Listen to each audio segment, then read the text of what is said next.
بسم اللہ الرحمن الرحیم۔ صحیح بخاری حدیث نمبر 231۔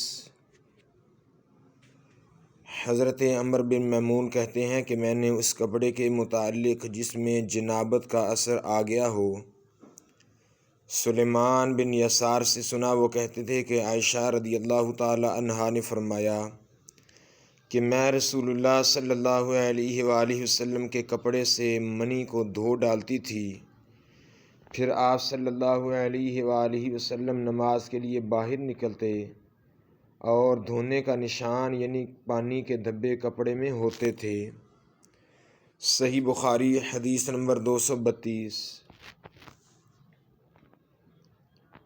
سلیمان بن یاسر فرماتے ہیں وہ حضرت عائشہ صدیقہ رضی اللہ تعالی عنہا سے روایت کرتے ہیں کہ رسول اللہ صلی اللہ علیہ وآلہ وسلم کے کپڑے سے منی کو دھو ڈالتی تھی۔ وہ فرماتی ہیں کہ پھر کبھی میں ایک دھبا یا کئی دھبے بھی دیکھتی تھی۔ صحیح بخاری حدیث نمبر 233۔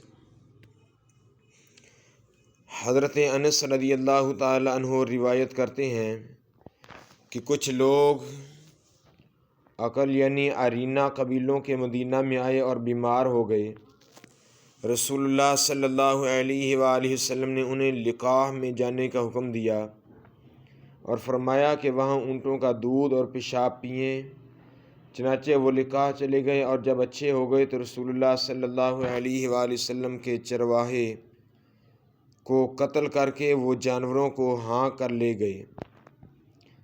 صبح رسول اللہ صلی اللہ علیہ وآلہ وسلم کے پاس اس واقعہ کی خبر آئی تو آپ نے ان کے پیچھے آدمی دوڑائے۔ دن چڑھے وہ نبی کریم صلی اللہ علیہ وآلہ وسلم کی خدمت میں پکڑ کر لائے تھے۔ آپ کے حکم کے مطابق ان کے ہاتھ پاؤں کاٹ دیے گئے اور آنکھوں میں گرم سلاخیں پھیر دی گئیں اور مدینہ کی پتھریلی زمین میں ڈال دیے گئے۔ پیاس کی شدت سے وہ پانی مانگتے تھے مگر انہیں پانی نہیں دیا جاتا تھا۔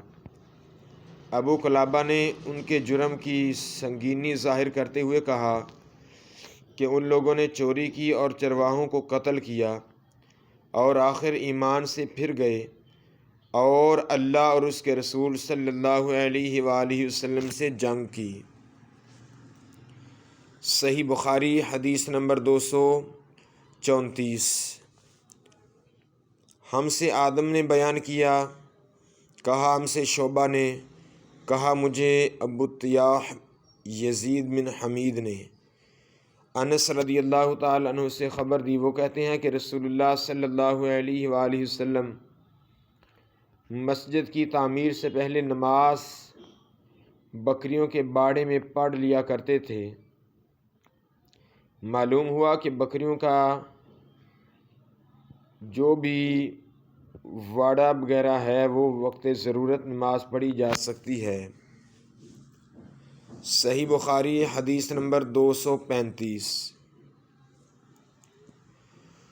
حضرت عبداللہ بن عباس رضی اللہ تعالی عنہما سے روایت ہے، ام المؤمنین حضرت میمونہ رضی اللہ تعالی عنہا سے روایت کرتے ہیں کہ رسول اللہ صلی اللہ علیہ وآلہ وسلم سے چوہے کے بارے میں پوچھا گیا جو گھی میں گر گیا تھا۔ فرمایا اس کو نکال دو اور اس کے آس پاس کے گھی کو نکال پھینکو اور اپنا باقی جو گھی ہے وہ استعمال کر لو۔ صحیح بخاری حدیث نمبر 236۔ رسول اللہ صلی اللہ علیہ وآلہ وسلم سے چوہے کے بارے میں دریافت کیا گیا جو گھی میں گر گیا تھا۔ آپ صلی اللہ علیہ وآلہ وسلم نے فرمایا کہ اس چوہے کو اور اس کے آس پاس کے گھی کو نکال کر پھینک دو۔ مان کہتے ہیں کہ مالک نے اتنی بار کہ میں گن نہیں سکتا۔ یہ حدیث ابن عباس سے اور انہوں نے میمونہ سے روایت کی ہے۔ صحیح بخاری حدیث نمبر 237۔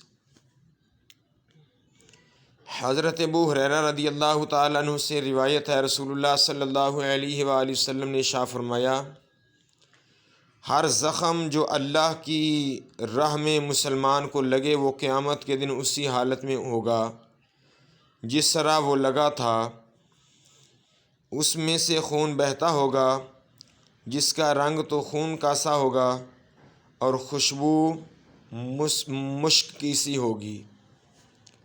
صحیح بخاری حدیث نمبر 238۔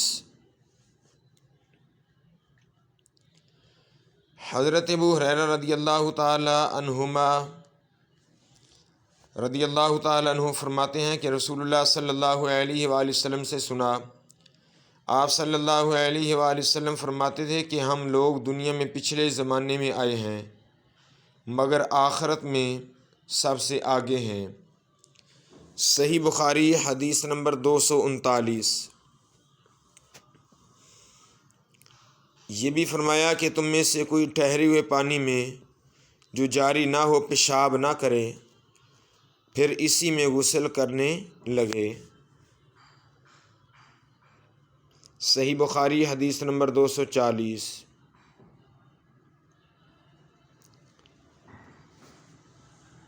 ایک دفعہ رسول اللہ صلی اللہ علیہ وآلہ وسلم کعبہ شریف میں سجدے میں تھے،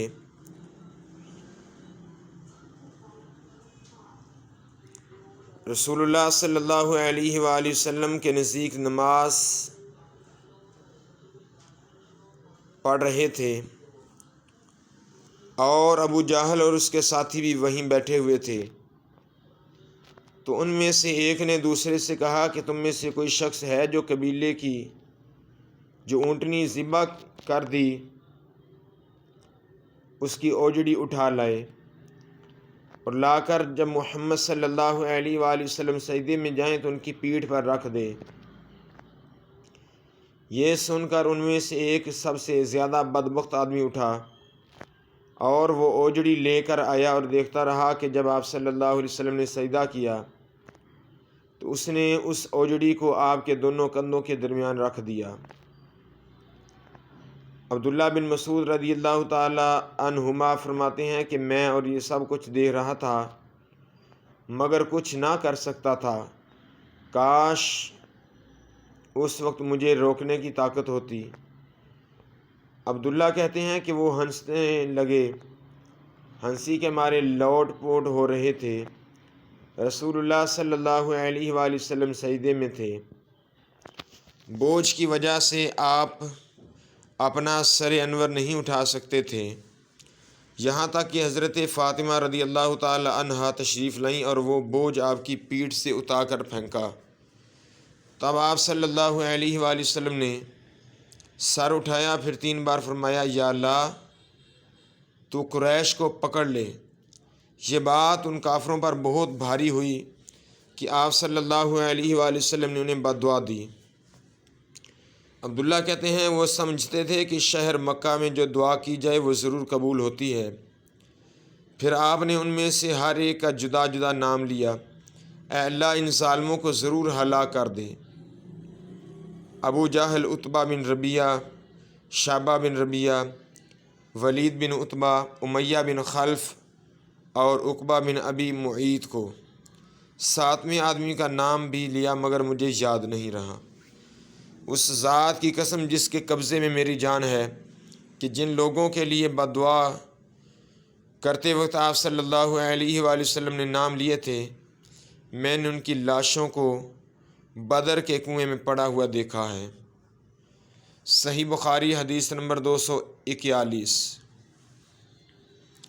حضرت انس رضی اللہ تعالی عنہ روایت فرماتے ہیں، رسول اللہ صلی اللہ علیہ وآلہ وسلم نے ایک مرتبہ اپنے کپڑے میں تھوکا۔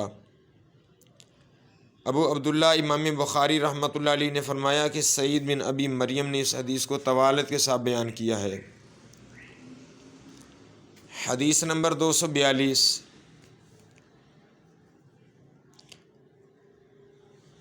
ابو سلمہ کے واسطے سے زہری بیان کرتے ہیں، زہری بیان کرنے کے بعد حضرت عائشہ صدیقہ رضی اللہ تعالی عنہا سے وہ رسول اللہ صلی اللہ علیہ وسلم سے روایت کرتی ہیں کہ آپ صلی اللہ علیہ وآلہ وسلم نے فرمایا کہ پینے کی ہر وہ چیز جو نشہ لانے والی ہو وہ حرام ہے۔ صحیح بخاری حدیث نمبر 243۔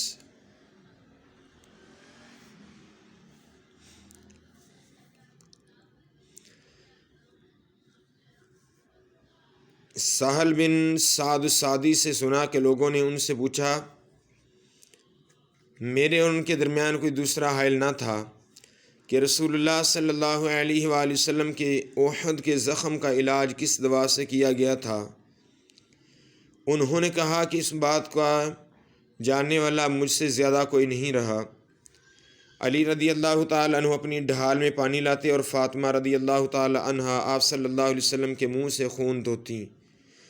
پھر ایک بوریا کا ٹکڑا جلایا گیا اور آپ صلی اللہ علیہ وآلہ وسلم کے زخم میں بھر دیا گیا۔ صحیح بخاری حدیث نمبر 244۔ حضرت ابو بردہ رضی اللہ تعالی عنہ روایت کرتے ہیں، اپنے باپ سے نقل کرتے ہیں کہ ایک مرتبہ رسول اللہ صلی اللہ علیہ وآلہ وسلم کی خدمت میں حاضر ہوا تو میں نے آپ کو اپنے ہاتھ سے مسواک کرتے ہوئے پایا اور آپ صلی اللہ علیہ وآلہ وسلم کے منہ سے آ کی آواز نکلی جا رہی تھی اور مسواک آپ صلی اللہ علیہ وسلم کے منہ میں تھی جس طرح آپ صلی اللہ علیہ وسلم کہہ کر رہے ہوں۔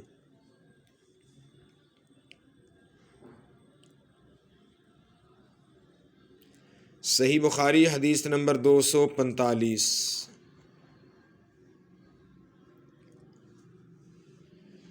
رسول اللہ صلی اللہ علیہ وآلہ وسلم نے فرمایا کہ میں نے دیکھا ہے کہ خواب میں مسواک کر رہا ہوں تو میرے پاس دو آدمی آئے، ایک ان میں سے دوسرے سے بڑا تھا تو میں نے چھوٹے کو مسواک دے دی، پھر مجھ سے کہا گیا کہ بڑے کو دو، تب میں نے ان میں سے بڑے کو دی۔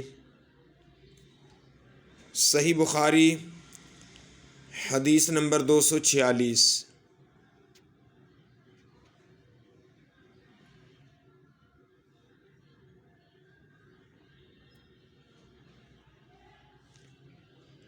رسول اللہ صلی اللہ علیہ وآلہ وسلم نے فرمایا کہ میں نے دیکھا کہ خواب میں مسواک کر رہا ہوں تو میرے پاس دو آدمی آئے، ان میں سے دوسرے سے بڑا ایک تھا، میں نے چھوٹے کو مسواک دی، مجھ سے کہا گیا کہ بڑے کو دو، تب میں نے ان میں سے بڑے کو دے دی۔ صحیح بخاری حدیث نمبر 247۔ حضرت براء بن عازب رضی اللہ تعالی عنہما روایت کرتے ہیں، وہ کہتے ہیں کہ رسول اللہ صلی اللہ علیہ وآلہ وسلم نے ارشاد فرمایا، جب تم اپنے بستر پر لیٹنے آؤ تو اس طرح وضو کرو جس طرح نماز کے لیے کرتے ہو، پھر داہنی کروٹ پر لیٹ کر یوں کہو، اللہم اسلمت وجہی الیک۔ اس کا ترجمہ ہے کہ اللہ میں نے اپنا چہرہ تیری طرف جھکا دیا، اپنا معاملہ تیرے ہی سپرد کر دیا، میں نے تیرے ثواب کی توقع اور تیرے عذاب کے ڈر سے تجھے ہی پشت پناہ بنا لیا، تیرے سوا کہیں پناہ اور نجات کی جگہ نہیں۔ اے اللہ، جو کتاب تو نے نازل کی میں اس پر ایمان لایا، جو نبی تو نے بھیجا میں اس پر ایمان لایا، تو اگر ان حالت میں اسی رات مر گیا تو فطرت پر مرے گا، اور اس دعا کو سب باتوں کے اخیر میں پڑھ۔ برا کہتے ہیں کہ میں نے رسول اللہ صلی اللہ علیہ وآلہ وسلم کے سامنے اس دعا کو دوبارہ پڑھا جب میں اللہم آمنت بکتابک الذی انزلت پر پہنچا تو میں نے رسولک کا لفظ کہہ دیا۔ آپ صلی اللہ علیہ وسلم نے فرمایا، نہیں کہو ونبیک الذی ارسلت۔